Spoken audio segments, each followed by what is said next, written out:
Alors, j'avais envoyé une présentation. Je ne sais pas si elle est intégrée, j'espère. Mais écoutez, pendant qu'on l'installe, oui, je vais me présenter. Je m'appelle Rada Hatem, je suis gynécologue accoucheur, ou accoucheuse.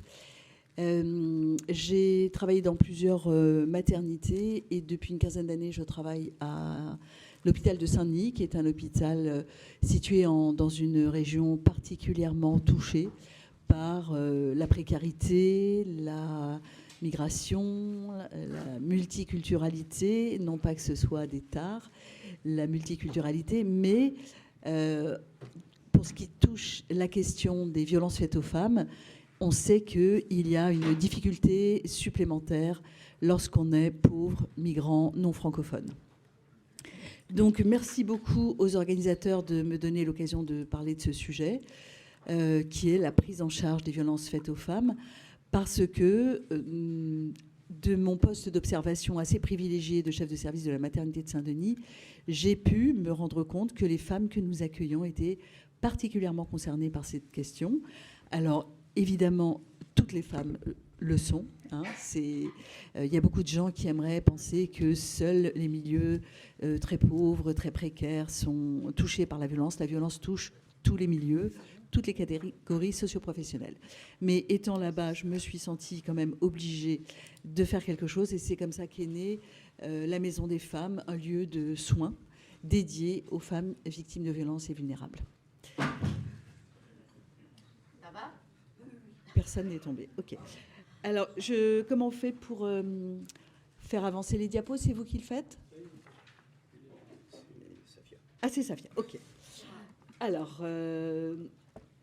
je vais déjà planter le décor, c'est-à-dire vous rappeler...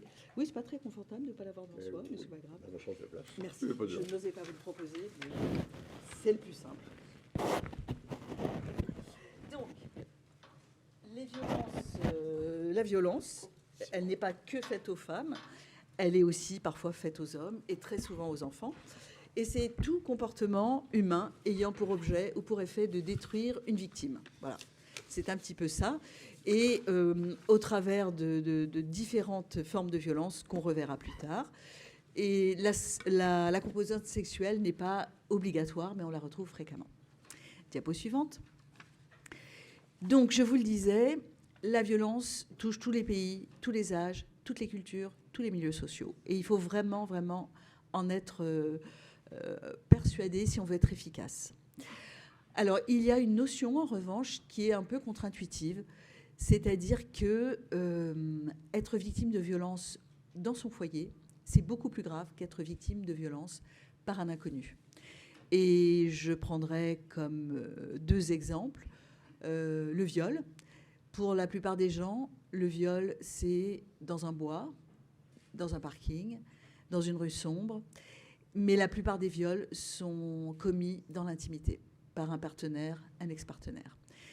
Et l'inceste, l'agression sexuelle sur enfant est punie, mais lorsqu'elle est punie par un membre de la famille, c'est plus grave. Depuis 2010, le viol conjugal est puni plus sévèrement que le viol, parce que toutes ces violences ont lieu dans un endroit où on est supposé être en sécurité.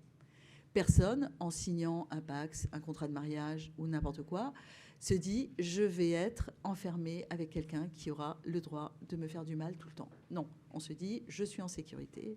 Et malheureusement, ce n'est pas vrai. Et c'est pour ça que tout ce qui se passe au sein de la famille est une circonstance aggravante, plus lourdement punie par la loi. Et c'est pour ça qu'il faut retenir, ce n'est pas moi qui le dis, c'est le juge Durand, le domicile est l'un des endroits les plus dangereux pour les femmes et les enfants. Diapo suivante. Donc, parlons un peu de santé des femmes, parce que les femmes, il y a quand même des spécificités pour les femmes. Alors, au XIXe siècle, vous savez, on a l'image de la femme souffreteuse, qui toussote, qui a besoin de ses selles chaque fois qu'il lui arrive une émotion un peu forte, et qui est d'une grande fragilité. Donc, c'est l'éternelle malade. Alors aujourd'hui, on sait que les femmes vivent plus longtemps que les hommes, mais ce qu'on oublie, c'est que ce qui est intéressant, c'est pas de vivre vieux, c'est de vivre vieux en bonne santé. Donc ce qu'on appelle l'espérance de vie en bonne santé, le VBS, eh bien, elle est plus intéressante chez les hommes. Les femmes vivent plus longtemps, mais en moins bonne santé. Il y a plein de situations où la santé des femmes est mise à mal, et la plus fréquente, c'est l'accouchement. L'accouchement, la mortalité a beaucoup diminué en France, mais dans le monde, ce n'est malheureusement pas le cas du tout, et les femmes meurent très souvent en accouchant dans les pays en voie de développement. Les femmes font beaucoup plus de travaux pénibles, mais qui ne sont pas très reconnus, parce que c'est des travaux secondaires, pas visibles, pas intéressants. Elles sont plus exposées, très clairement, au harcèlement, au sexisme et à la violence dans leur travail. Et aujourd'hui sortent toutes ces enquêtes, et notamment la dernière sur les violences sexuelles dans les domaines où il y a du pouvoir. Et là, on ratisse très large, hein. Ça va de l'église à l'hôpital, en passant par le théâtre et par les armées. Et on voit que là, la fréquence de ces violences est extrêmement élevée et a très longtemps été non reconnue, comme si c'était normal, que ça faisait partie du destin d'une fille de rencontrer toutes ces violences sur son chemin. Et puis, les femmes vivent souvent dans un état de stress chronique, parce qu'elles ont déjà une charge mentale plus importante entre la famille, les enfants, le boulot. Beaucoup de femmes font des petits boulots. On pense notamment aux femmes de ménage, par exemple, qui nettoient les bureaux à 5 h du matin, puis qui reviennent à 21 h, qui doivent rentrer chez elles entre les deux pour s'occuper de leurs enfants. Et donc, elles ont des horaires atypiques, des sommeils entrecoupés, elles mangent mal. Et tout ça n'améliore pas leur état de santé. Diapo suivante.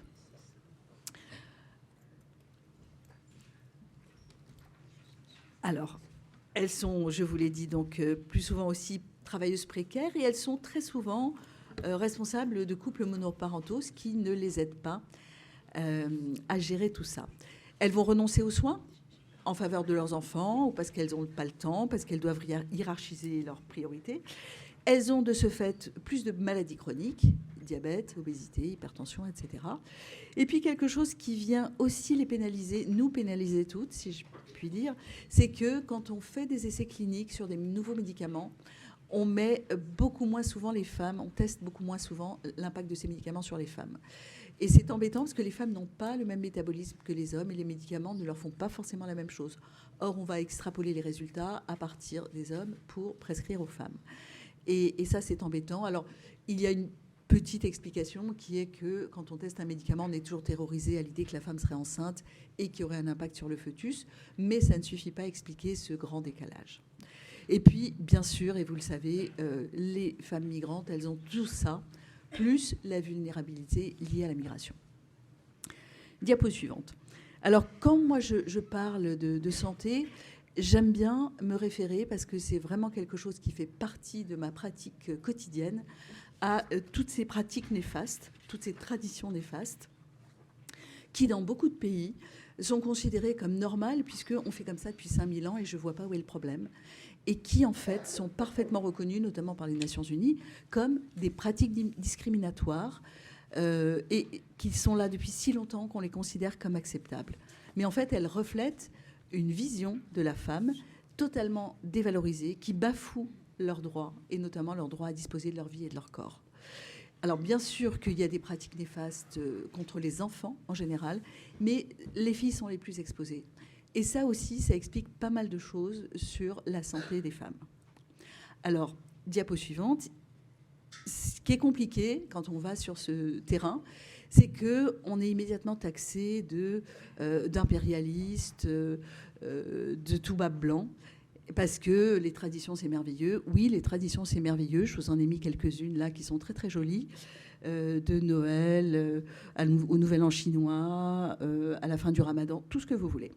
Néanmoins, il ne faut pas oublier, et je vais vous donner quelques exemples, diapo suivante, qu'il y a des traditions qui sont particulièrement abominables pour les femmes. Alors, je vais vous en détailler quelques-unes, histoire de ne pas trop rallonger mon propos, mais il y en a plus d'une soixantaine. Donc évidemment, historiquement, on va penser aux pieds des Chinoises qui ont été bandées pendant des centaines d'années. Et avec l'argument, c'est toujours la même chose, c'est-à-dire qu'on trouve une façon de faire joli. On dit les petits pieds, c'est très charmant. En fait, les petits pieds, c'est pas charmant du tout, parce que c'est pas qu'elles ont un petit pied, c'est que les os de leurs pieds se chevauchent et font qu'elles ne peuvent pas courir. Et ça, c'est une façon de les empêcher de fuir un agresseur sexuel, tout simplement. La diapo d'après, c'est une diapo qui est intéressante parce qu'elle questionne aussi la culture, et la culture viriliste. Dans beaucoup de pays, on va reprocher aux filles d'avoir du sex appeal. Bon, je veux dire, c'est pas leur faute si elles ont des seins, des hanches et des fesses.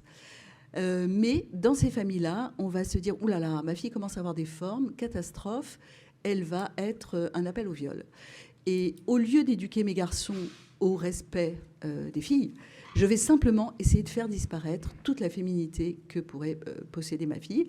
Donc, par exemple, je vais lui repasser les seins avec des pierres chaudes pour lui détruire la glande mammaire. Comme ça, elle n'aura pas de forme. Malheureusement, elle ne pourra pas allaiter. Malheureusement, ses seins ne pousseront plus. Donc, vous voyez comment, sous des pseudo-désirs de protection, on en arrive à faire des conneries. Le bandage des seins, c'est la même chose. C'est un peu moins violent. On ne brûle pas la glande, mais on l'empêche aussi de s'épanouir. Et puis après, il y en a plein. Là, je vous ai mis le rapt des fiancés, parce qu'il y a des pays où quand un garçon trouve une fille à son goût, mais il n'y a aucun problème, il passe avec son cheval, il la ramasse. Mais il y en a d'autres, comme le lévira. Par exemple, le lévira, c'est l'obligation, et ça c'est en Afrique subsaharienne, faite à une femme, si son mari décède, d'épouser le frère de son mari.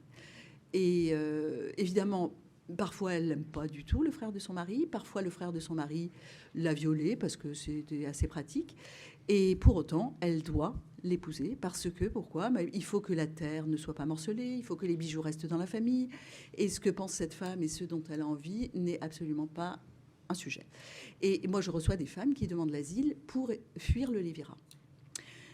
Il y a aussi une autre tradition qui consiste à gaver les filles avant le mariage, ça c'est en Somalie, parce que les hommes aiment bien épouser des filles plantureuses, ça donne une impression de puissance et de richesse. Et donc il y a des filles qui sont obligées d'avaler 5 litres de lait de chamelle pendant 6 mois avant leur mariage, et c'est une véritable torture. Alors, plus près de nous, si je puis dire, il y a ce problème du sexe ratio des filles qui est totalement déséquilibré dans les pays d'Asie du Sud-Est. Non, encore, on va rester. J'ai encore 2 petites traditions sympathiques. Et puis après, on va passer. Et donc ça, c'est une œuvre d'art. C'est l'armée des petites filles en terre cuite que mon amie Prune Nourri, qui est une artiste extraordinaire, a fait construire. Je ne sais plus dans quel pays elle les a fait faire, mais c'était un petit peu un clin d'œil à l'armée en terracotta de l'époque Ming. Et en fait, elle expose ses filles, et puis de temps en temps, elle les fait toutes disparaître. Elle a une cache au Mexique, et ce qu'elle veut montrer, c'est que ces filles-là manquent. Et pourquoi est-ce qu'elles manquent ? C'est parce que dans des pays qui sont très nombreux, mais ils ne sont pas tous aussi radicaux, où la valeur d'une fille n'est pas celle d'un garçon, et ça, c'est pas moi qui le dis, c'est Françoise Héritier, eh bien, avoir une fille est une catastrophe. Alors, pour éviter d'avoir une fille, et surtout quand on n'a droit qu'à un seul enfant, comme ça a été longtemps le cas en Chine, on va essayer de connaître le sexe de cette fille le plus tôt possible via l'échographie, et là on va demander un avortement, ou bien si on n'est pas assez riche ou pas assez proche de lieux de soins, quand cette fille va naître, on va l'enterrer dans le sable ou lui mettre un coussin sur la tête, ou tout ce que vous voulez. Il manque des centaines de milliers de filles dans ces pays. Et c'est un peu ça dont elle a voulu témoigner. Alors évidemment, on pourrait dire « Ah mais c'est formidable, les filles sont rares, donc elles sont chères ». Mais non, ça ne marche pas très très bien comme ça. Donc les foeticides et les infanticides de filles sont des traditions particulièrement néfastes. Et je finirai avec une tradition que nous fréquentons très banalement en France, l'excision. En France, 120 000 femmes vivent et sont excisées. Alors ça ne veut pas dire qu'elles ont été excisées en France. Certaines sont arrivées excisées, d'autres sont nées en France et sont françaises, mais ont été excisées quand elles sont allées voir leur grand-mère au pays, parce que voilà une tradition qui a plus de 5000 ans, dont il est prouvé qu'il n'y a aucune obligation religieuse ou autre pour la pratiquer, dont il est prouvé qu'elle est néfaste, et pour autant, on a beaucoup, beaucoup de mal à la stopper. Donc, vous voyez, toutes ces traditions altèrent la santé des femmes, les mettent dans un état de stress post-traumatique, parce que si je prends ne serait-ce que l'excision, être un petit bébé ou une toute petite fille, avoir 4 matrones qui se jettent sur vous pour vous écarter les bras, les jambes et qu'on vous coupe à un endroit particulièrement intime sans rien vous expliquer, et c'est extrêmement douloureux, notamment dans la cicatrisation, eh bien, ça vous suit toute la vie. Ça, ce sont ce que j'appelle les violences traditionnelles. Et pour moi, elles font un peu le lit de toutes les autres violences. C'est-à-dire, si on a le droit de faire ça aux femmes, ben on a le droit de faire plein d'autres choses qui sont moins spectaculaires.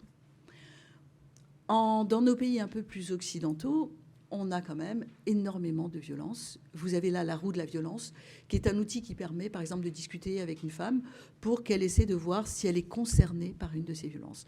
Parce que très souvent, les femmes n'ont pas envie de se mettre sur la tête ce mot de victime, de violence.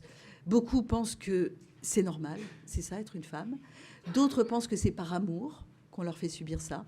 Et en fait, elles pensent malheureusement pas bien.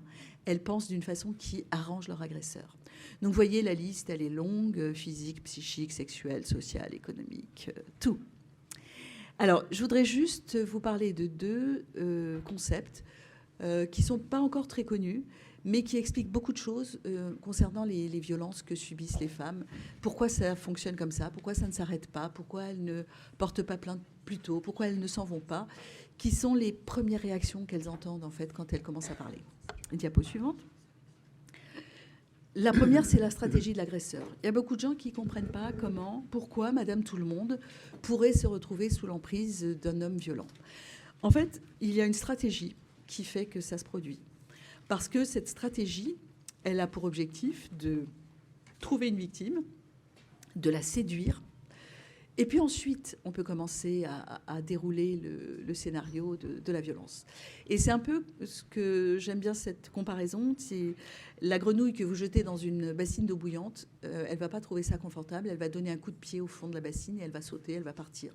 Si vous la mettez dans une casserole d'eau froide, que vous mettez le feu, mais à feu doux, elle ne va pas comprendre qu'il se passe un truc bizarre, elle va s'endormir tout doucement dans une chaleur bienveillante, et puis elle va mourir cuite.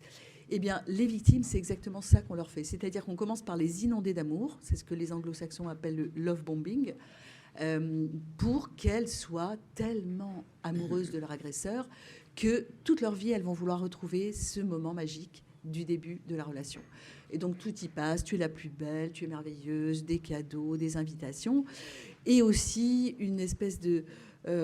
j'ai jamais rencontré une fille comme toi. Toutes mes autres copines étaient horribles. Avec, par exemple, un truc tout bête, mais tu t'imagines, ma copine d'avant, elle veut même pas que je voie mes enfants. Tu vois comme elle est horrible. Cet agresseur ne dira jamais, en fait, le juge pour enfants m'interdit de voir mes enfants parce que je suis un homme violent. Et donc, cette femme, elle va se sentir extrêmement renarcissisée par cet homme qui l'a fait se sentir vivante, formidable. Pour peu qu'elle ait une petite faille narcissique, que dans sa famille, on ne l'ait pas beaucoup prise en considération, que son père se soit occupé que de ses fils, ou peu importe, elle va plonger tête première dans cette aventure. Et donc, là, elle va faire un peu tout ce qu'on lui demande. C'est-à-dire, oh chérie, tu es trop bien, on s'est rencontrés il y a 3 semaines, je veux vivre avec toi. Tout de suite, on s'installe ensemble. Catastrophe. Si dans votre entourage, vous avez des copines qui vous disent, j'ai rencontré Lucien il y a 3 jours et ça y est, on a acheté un appartement, vous pouvez immédiatement allumer les petits feux, les clignotants. Là, ça va mal finir. Pourquoi? Parce que ce qu'il veut, lui, c'est l'isoler. C'est l'avoir juste à sa botte. Et ça va passer par des choses comme tiens, on va aller vivre à la campagne, c'est tellement mieux, on va avoir des enfants pour leur développement, pour leur santé, la pollution, machin. Non, tu vas pas travailler, écoute, je gagne assez pour 2. Et voilà, petit à petit, le truc se referme. Et puis ensuite, la peur. C'est très facile d'instaurer un climat de peur. Il suffit d'être imprévisible. C'est comme vivre dans un pays en guerre. Est-ce que la bombe va tomber là ou pas? Est-ce qu'il y a un franc-tireur en face? Est-ce que je peux sortir ou je peux pas? Et là, il rentre. La clé est dans la porte. C'est quoi aujourd'hui le menu? Est-ce que je reçois une casserole dans la figure? Est-ce qu'il va tenter de m'étrangler? Ou est-ce qu'il m'apporte des fleurs? Et cette incertitude permanente fait que ces victimes vivent dans la peur en permanence, sécrètent des hormones de stress en permanence, et on verra que ça altère leur santé. Et puis ensuite, c'est facile d'entériner le truc. C'est ta faute. Moi, je suis un type super. Si tu ne m'énervais pas, si tu faisais mieux la cuisine, si tu faisais mieux l'amour, si, ça irait mieux. Et par ailleurs, c'est évidemment Dr Jekyll et Mr Hyde. Ce type est un amour. C'est le copain le plus sympa, le voisin le plus serviable, le professionnel le plus chouette. Et cette femme, personne ne va la croire. Parce que tout le monde lui dit, mais quelle chance tu as d'être mariée à ce merveilleux bonhomme. Et un cran plus loin, quand il est très malin, il ne laisse pas de traces. Il n'y a pas de coup visible. En revanche, il va complètement la laminer, l'humilier, lui faire perdre toute estime d'elle-même, si bien qu'à la fin, elle pense comme lui, elle pense qu'elle ne vaut rien. Et ça, c'est terrible, parce que ça, c'est le fond. Et En revanche, moi, j'ai des patientes qui disent « mais j'aimerais tellement qu'ils me tapent ». Parce que quand je vais parler aux flics de violence psychologique et de mon sentiment d'être une merde, bah, ils me disent « mais oui, mais j'ai pas... comment je peux formaliser tout ça ?» Aujourd'hui, on peut quand même quantifier l'impact psychologique des violences, Dieu merci. Donc ça, c'est pour comprendre pourquoi une femme se met là-dedans. Et pour comprendre pourquoi elle n'en sort pas, il faut connaître le cycle de la violence. Et le cycle de la violence, en fait, c'est la suite de la stratégie de l'agresseur. C'est-à-dire, je l'ai enfermée dans tout mon amour, je l'ai isolée, etc. Puis je vais commencer à pouvoir la maltraiter tout doucement et très progressivement pour qu'elle ne comprenne qu'une fois que je suis devenue très violent. Parce qu'au début, elle va toujours lui trouver une excuse. Il est fatigué, son patron l'a énervé, c'est vrai que mon steak n'était pas terrible. Voilà. Et puis un jour vont arriver des violences un peu plus graves, un peu plus insupportables. C'est souvent à l'occasion d'une grossesse, par exemple. On sait qu'un tiers des violences physiques démarrent à l'arrivée du premier enfant ou pendant la grossesse du premier enfant. Et là, il est possible que la femme se dise « bon, bah, je ne vais quand même pas mettre un enfant au monde dans ce milieu-là. Il faudrait peut-être que je fasse quelque chose. » Et elle va se mobiliser. Elle va demander de l'aide à sa voisine, elle va en parler à son médecin traitant, elle va aller déposer plainte. Et là, l'agresseur, se rendant compte que peut-être son jouet va lui échapper, change de stratégie. D'abord, il commence par se justifier. C'est toi, ça, on a vu. Et puis, pardon, je ne le ferai plus jamais, je suis nulle. Tu es vraiment la chose qui est la plus merveilleuse qui me soit arrivée. Si tu me quittes, je me tue. Alors ça, le chantage au suicide, c'est interdit par la loi. Et la femme va se dire, mais je suis débile, personne m'a aimée comme ça. Et je vais quand même pas mettre le père de mes enfants en prison. Et donc, changement de total de braquet. Elle appelle sa copine qui s'est carcassée pour lui libérer une chambre en lui disant « c'est bon, j'étais fatiguée, oublie tout ce que je t'ai dit ». Elle dit à son médecin traitant « non, mais ce que je vous ai dit, en fait, j'ai complètement surréagi et c'est juste qu'il était un peu énervé ». Elle va aller voir les flics en disant « je retire ma plainte ».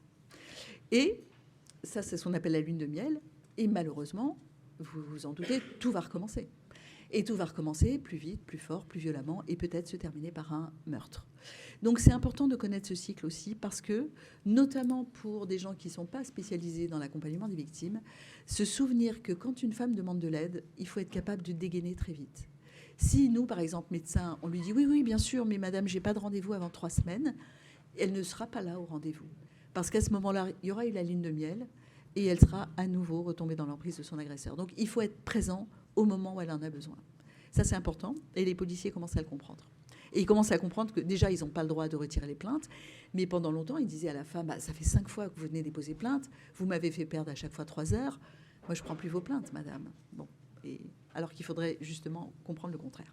Donc voilà un petit peu poser le décor de comment, pourquoi des femmes dont on n'imaginerait pas 3 secondes qu'elles vivraient ça, parce que les femmes sont des super menteuses, qu'elles vont enjoliver la réalité, qu'elles vont se maquiller, qu'elles vont porter des manches longues, des lunettes de soleil, qu'elles vont progressivement s'étioler, ne plus rien partager au boulot, alors qu'avant, elles allaient prendre des pots avec tout le monde le soir, ou d'un moment c'est fini. Tout ça, c'est ce qu'on appelle des red flags.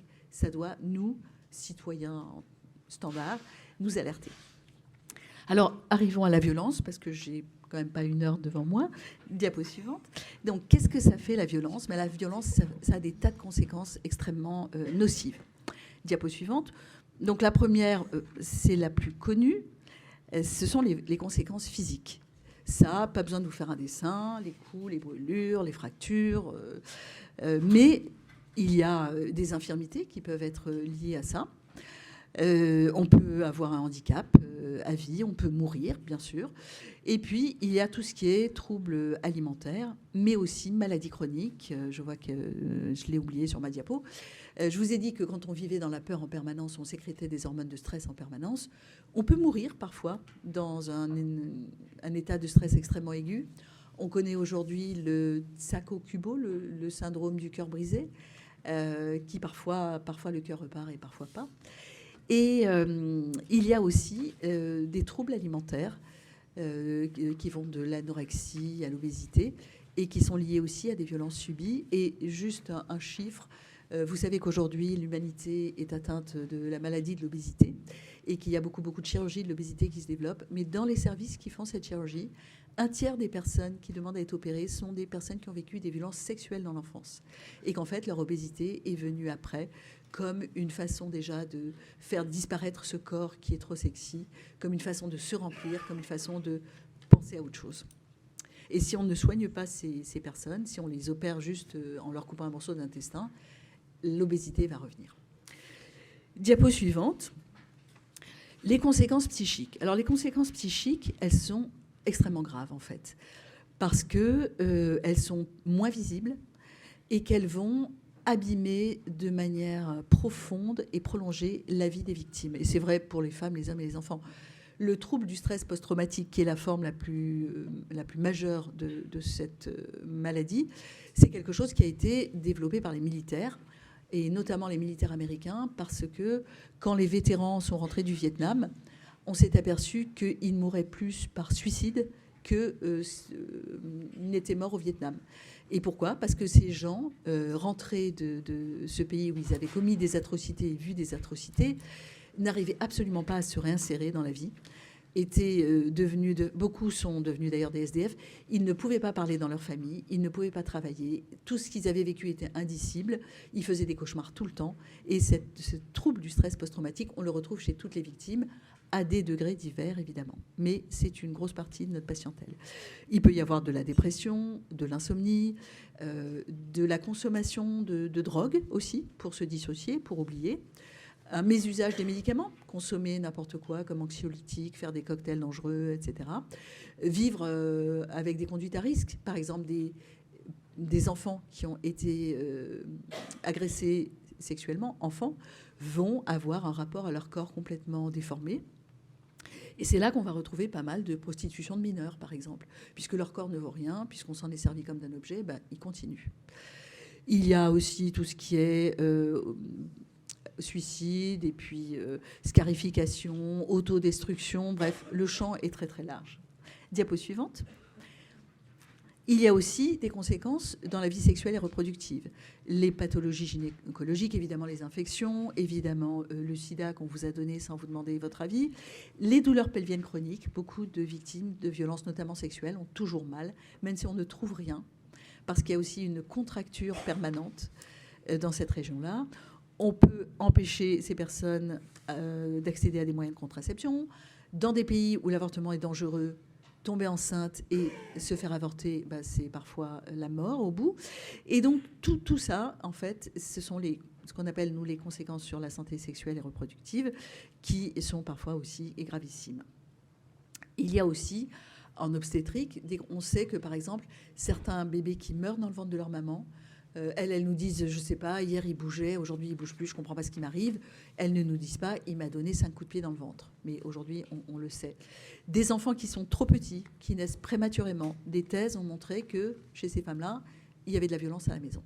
Et ça pouvait expliquer cette grossesse qui évolue mal. Diapo suivante.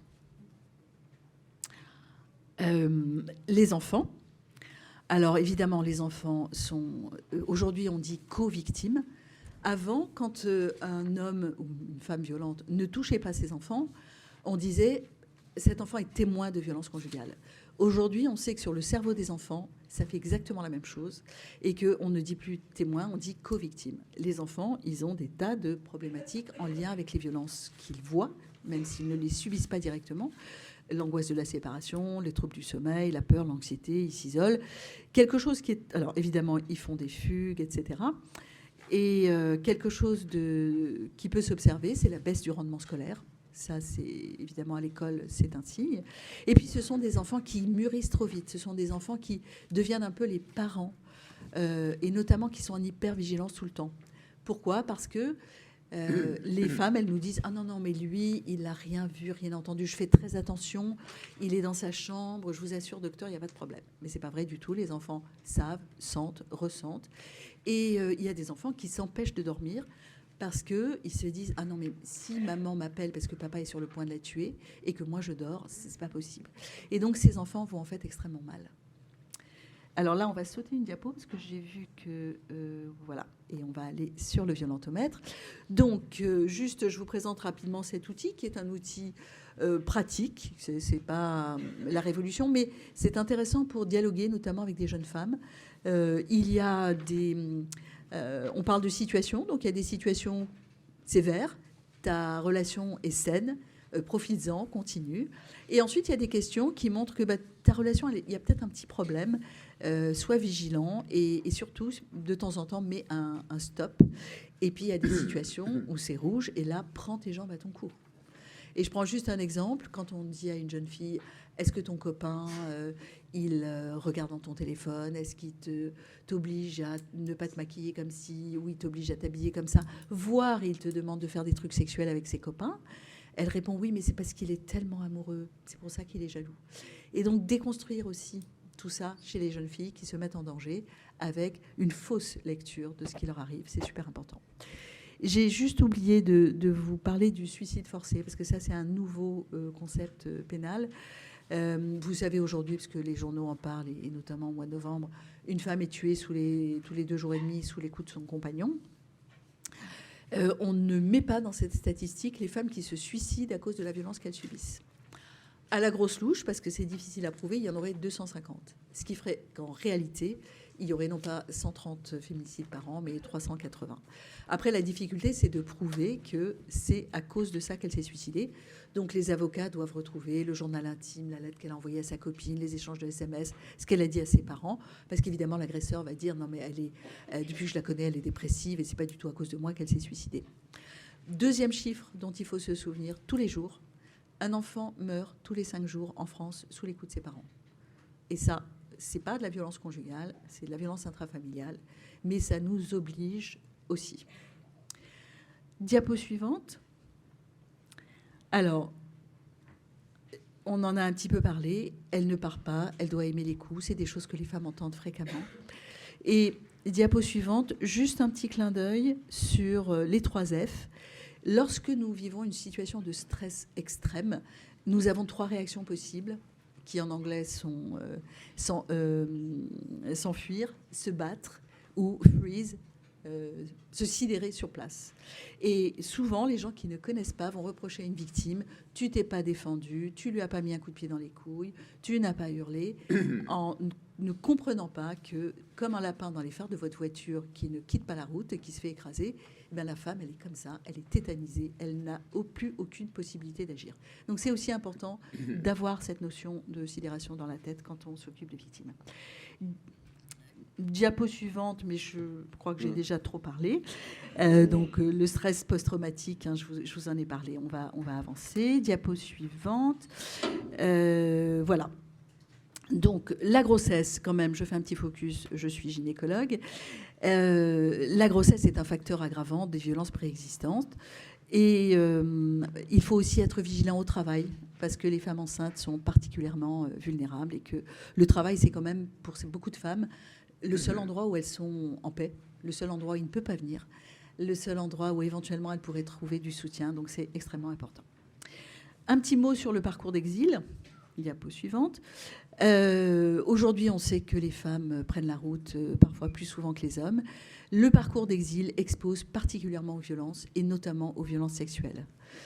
Et beaucoup donc alors ça c'est des chiffres anciens, mais aujourd'hui on a beaucoup plus de femmes qui arrivent avec ou sans enfants. Et les raisons de ce parcours sont très souvent la violence subie dans leur pays d'origine. Et ce que moi j'appelle le continuum des violences.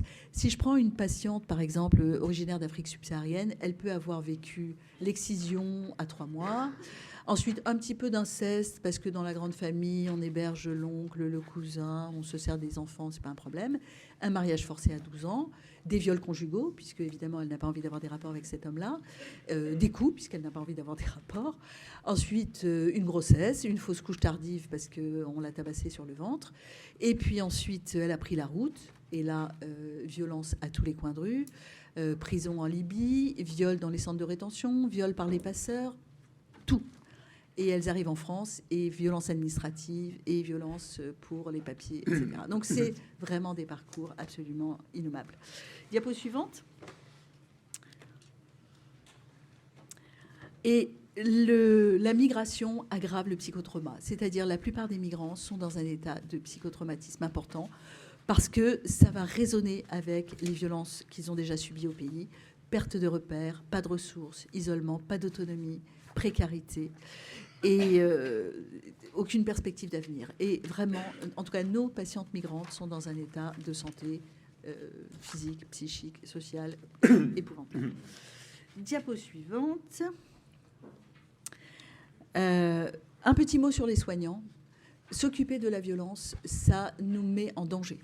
Parce qu'à force d'écouter des récits, à force d'être mobilisé, choqué, écœuré, on développe soi-même une espèce d'état de stress post-traumatique qui s'appelle le syndrome vicariant. Et on a vraiment l'impression d'être presque inefficace. Il y a trop à faire. On vide la mer à la petite cuillère. C'est extrêmement désespérant. Il faut accompagner les soignants qui prennent en charge les violences. Il faut leur offrir du soutien, des groupes de parole, des analyses de pratique. Alors très rapidement, parce que dans mon topo, il y avait aussi prendre en charge, et on va aller très très vite. Donc, diapo suivante. Voilà la maison dont je vous parlais, que nous avons ouverte en 2016 et dans laquelle on essaie de répondre à toutes ces problématiques-là. On accueille à peu près 4500 femmes par an. Diapo suivante. L'objectif, c'est de coordonner cette prise en charge pour que tout le monde travaille avec tout le monde, la police, avec les avocats, avec les psys. Diapo suivante. On a des groupes de parole. On a, diapo suivante, des ateliers pour améliorer l'estime de soi, parce que ces femmes pensent qu'elles sont des merdes. Donc, elles font du théâtre, du karaté, de la yoga-thérapie, tout ce que vous voulez. Diapo suivante, on a un policier une fois par semaine pour prendre des plaintes. Diapo suivante, on fait beaucoup de formations de prévention dans les lycées et les collèges pour justement sensibiliser tout le monde. Et puis, voilà, on est très engagé pour le développement durable et notamment l'article 5 pour l'égalité entre les sexes. Et diapo suivante, et je vous remercie.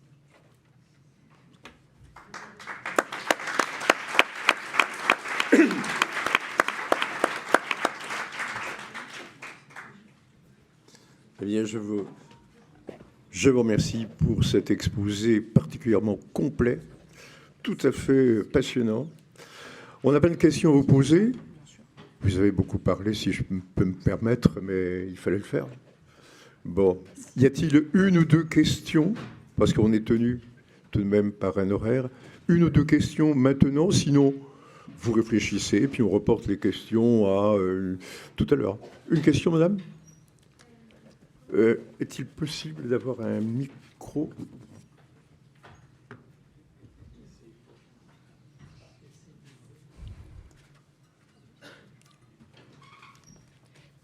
Merci beaucoup pour votre présentation. Comment vous travaillez spécifiquement à la Maison des femmes lors des ateliers? Enfin, là, vous êtes passé assez vite, mais spécifiquement quand il s'agit de femmes migrantes. Donc, notamment, comment déployer et animer des ateliers pour ce public-là? Par exemple, s'il y a un problème, si toutes ne maîtrisent pas le français, comment vous faites pour améliorer la prise en charge? Ça pose pas tellement de problèmes, la langue, parce que déjà, quand il s'agit de faire une activité, les mots sont simples. On a un atelier de français aussi, qui est animé par des spécialistes du français langue étrangère. Et puis, ce qu'on aime bien aussi, c'est montrer que ces femmes-là ont des compétences. Je prends un exemple tout bête, mais l'atelier jardinage, par exemple, beaucoup des migrantes sont des agricultrices, et elles sont trop fières de montrer à une petite sous-chienne que ça, c'est vraiment, elles savent faire. Donc, non, c'est très intéressant, ce partage. Et puis, il y en a toujours une pour traduire aux autres. Ça ne pose aucun souci. Autre question ? Oui. Oui, bonjour, merci pour votre exposé. Sur l'une de vos petites affiches tout au début de la présentation. J'ai la voix qui tombe. Oui, tout au début de votre présentation, sur une petite affiche, vous avez parlé de la violence psychologique. La violence symbolique, j'aurais aimé avoir quelques petites précisions. Qu'est-ce que vous mettez derrière la violence symbolique ? Je ne crois pas avoir parlé de violence symbolique. Non, mais je l'ai vu écrit sur la définition. C'était sur la définition. Mais bon, c'est pas grave.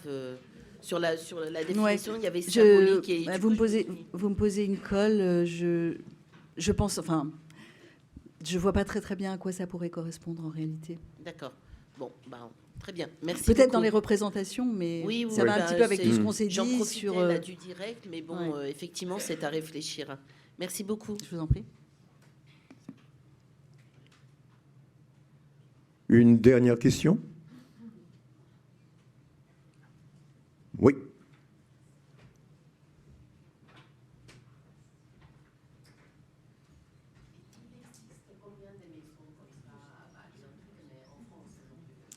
Alors aujourd'hui, on est 25 en France. Et il y en a 10 qui se préparent.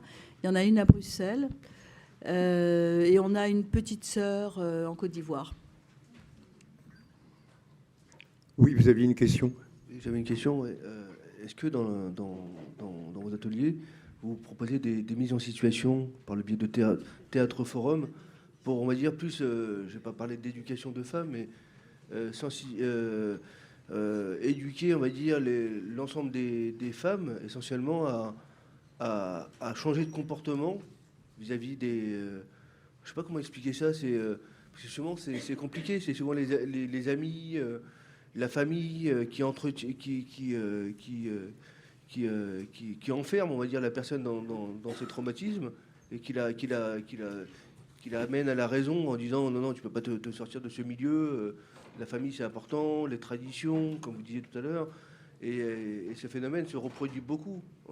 Moi j'accompagne une femme en ce moment, après 6 mois de démarche ou d'accompagnement, la famille a été beaucoup présente pour l'amener à la raison, pour lui dire non, il faut stopper tout, t'es en train de tout casser, reviens vite à la maison.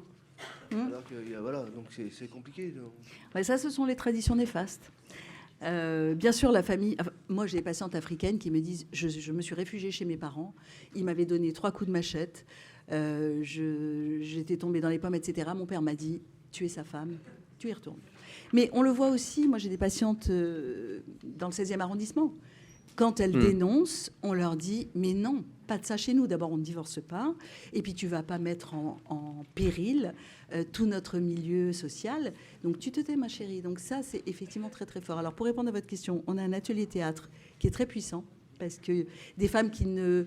Pour elles, par exemple, pour une migrante, le psychologue, c'est pour les fous. Et donc, elles ont du mal. En revanche, aller s'exprimer, parfois en hurlant au théâtre, ça leur fait un bien fou.